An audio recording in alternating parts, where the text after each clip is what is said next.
Selamat pagi. Pada pertemuan pertama di semester ini, kita akan mendalami tentang motor servo. Materi tentang motor servo dibagi menjadi 4, yaitu pengertian dan jenis motor servo, 2, konstruksi serta kelebihan dan kekurangan motor servo, yang ketiga, prinsip kerja motor servo, yang keempat, pengaturan kecepatan putar pada motor servo. Kita masuk ke pengertian motor servo. Motor servo adalah sebuah motor dengan sistem umpan balik tertutup, di mana posisi rotornya akan diinformasikan kembali ke rangkaian kontrol yang ada di dalam motor servo, atau bisa juga diartikan sebagai sebuah perangkat atau aktuator putar yang dirancang dengan sistem kontrol umpan balik loop tertutup, sehingga dapat di-setup atau diatur untuk menentukan dan memastikan posisi sudut dari poros output motor.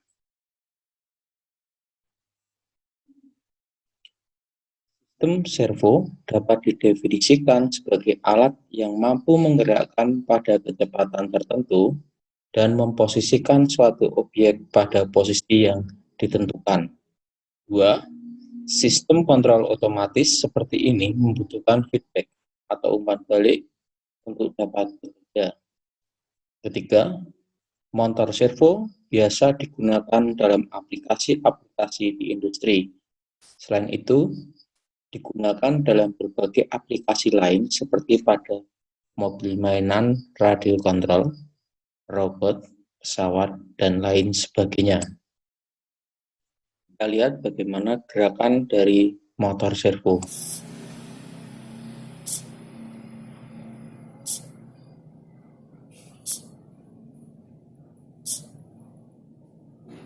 Jenis-jenis motor servo. Berdasarkan sumber tegangan, motor servo dibagi menjadi 2, yaitu motor servo AC dan motor servo DC. Motor servo AC adalah motor servo di mana motor yang digunakan menggunakan sumber tegangan AC. Motor ini banyak digunakan di industri, sehingga diaplikasikan pada arus tinggi dan beban daya yang berat. Kedua adalah motor servo DC. Motor servo DC adalah motor servo di mana motor yang digunakan menggunakan sumber DC.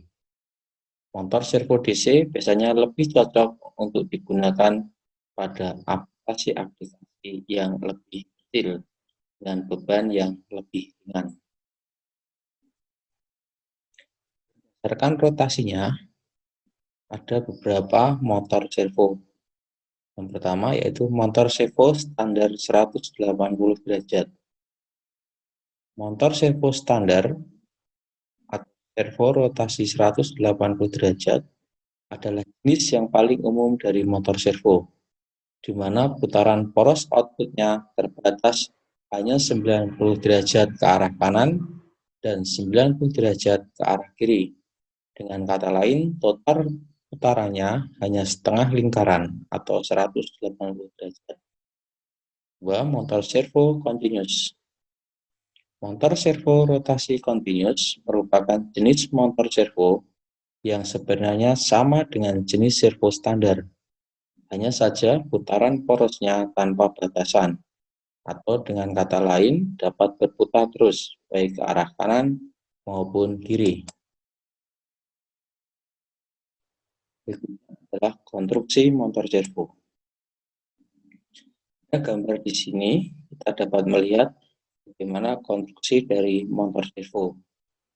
Pada servo ada beberapa bagian. Yang pertama yaitu gearbox yang memiliki 60 rpm. Ada hex torsi. Kemudian yang kedua adalah potensiometer berupa variabel voltase dan relatif. Itu untuk needle, atau lebih tepatnya adalah di sini adalah pengaturan putaran. Berikutnya adalah kontrol sirkuit. Yang keempat adalah motor.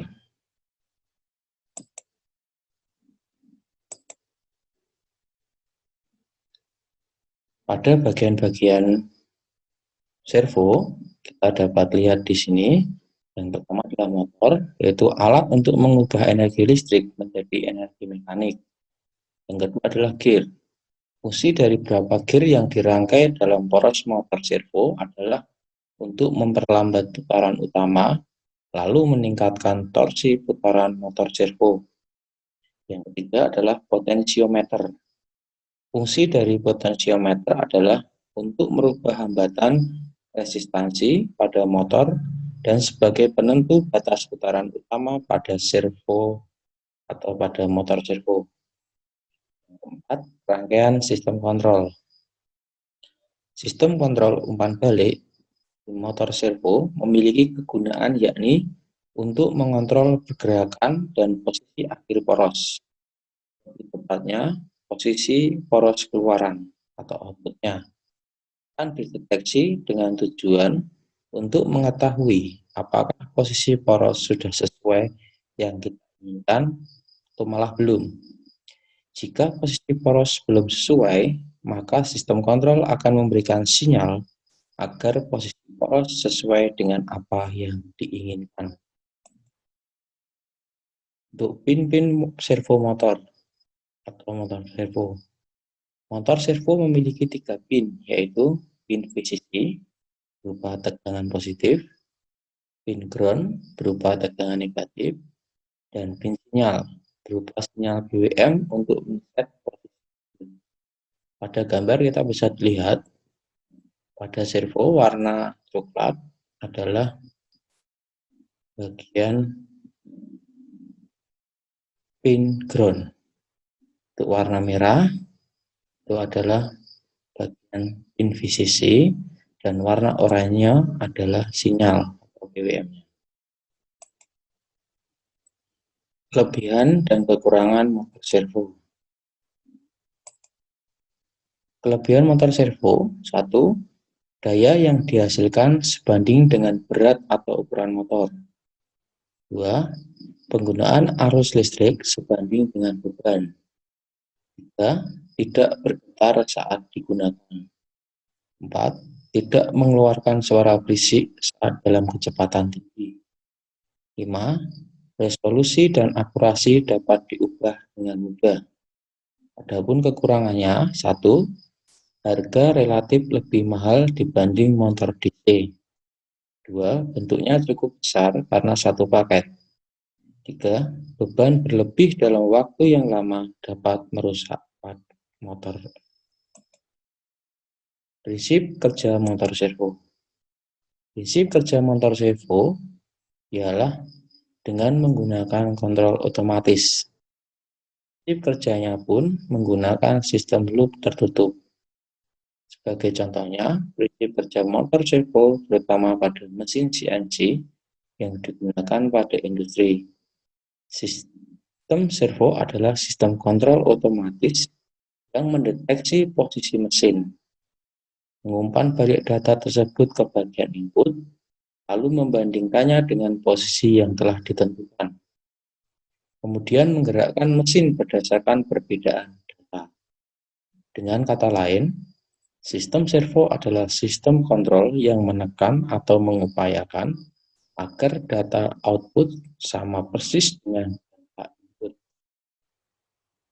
Referensi input tidak hanya berupa referensi posisi, tetapi bisa juga berupa orientasi atau sudut, tegangan, torsi, tekanan, dan lain-lain.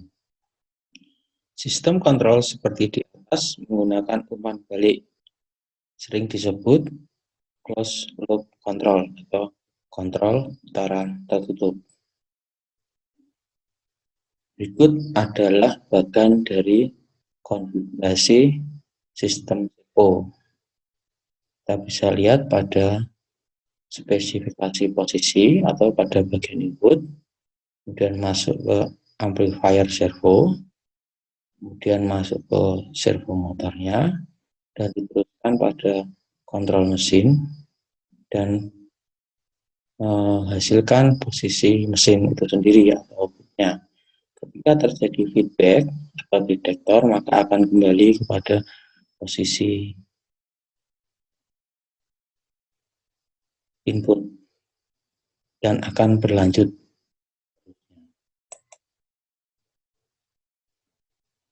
Lanjutkan dengan pengaturan kecepatan motor servo. Motor servo dikendalikan dengan memberikan sinyal modulasi lebar pulsa atau PWM melalui kabel kontrol. Lebar pulsa sinyal kontrol yang diberikan akan menentukan posisi sudut putaran dari poros motor servo.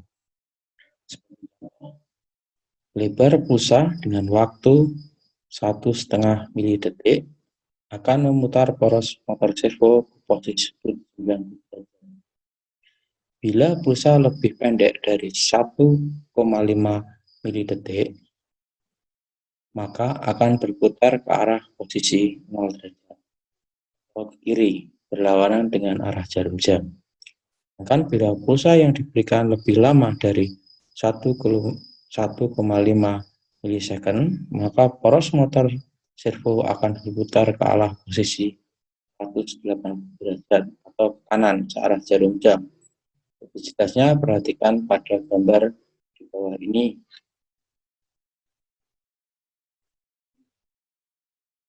Bisa melihat pada gambar di bawah, dan kita akan lihat pada ilustrasi putaran motor servo.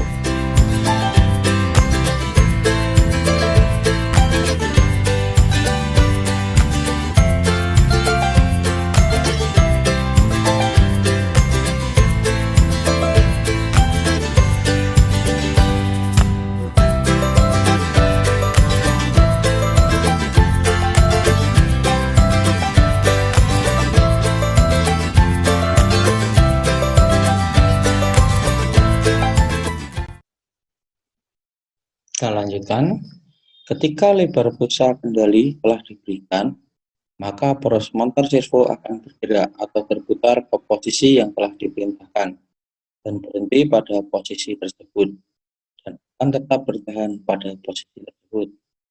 Jika ada kekuatan eksternal yang mencoba memutar atau mengubah posisi tersebut, maka motor servo akan mencoba menahan atau melawan dengan besarnya kekuatan torsi yang dimilikinya. Namun motor servo tidak akan mempertahankan posisinya untuk selamanya. Sinyal lebar pulsa kendali harus diulang setiap 20 milidetik untuk menginstruksikan agar posisi poros motor servo tetap bertahan pada posisi